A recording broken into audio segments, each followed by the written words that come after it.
Internautes chinois ont fait un résumé des nouveaux termes créés par le Parti communiste chinois cette année. Le parti crée ces termes pour dissimuler le sens négatif réel de ce qui se passe à l'intérieur du pays. Par exemple, la hausse des prix est appelée effet vacances, même lorsque la hausse des prix n'a rien à voir avec les achats pour les vacances. Les licenciements sont appelés fournir des talents à la société parce que les employés licenciés ne travailleront plus dans l'entreprise et retourneront donc dans la société pour trouver du travail. La restriction de l'électricité est appelée utilisation ordonnée de l'électricité. Les inondations sont appelées expansion de la zone d'eau, les faillites sont appelées dormance d'entreprise, les pauvres sont appelés les riches potentiels, les agriculteurs sont appelés les nouveaux travailleurs industriels.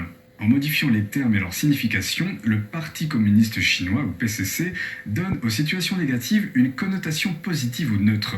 Cela montre que le PCC peut éviter de rejeter la responsabilité sur les personnes touchées et ainsi éviter de garder une mauvaise réputation.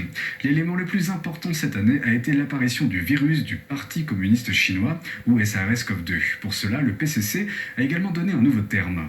Le PCC a sous-déclaré les cas de décès en Chine, couvert la véritable situation de la pandémie en contrôlant les médias, a fait taire les lanceurs d'alerte et a manipulé l'Organisation mondiale de la santé. Le but de cette action a été introduit pour la première fois par une porte-parole du PCC. Elle a qualifié cela de mémoire humaine collective correcte.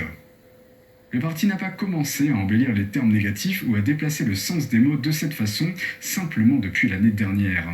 Pendant de nombreuses années, le chômage a été appelé « quitter le lieu de travail ». Et quand une entité critique le régime, ils appellent cela « blesser les sentiments du peuple chinois ». Le PCC suscite ainsi la colère du peuple contre les critiques, même si ceux qui critiquent sont ceux qui défendent les droits des Chinois.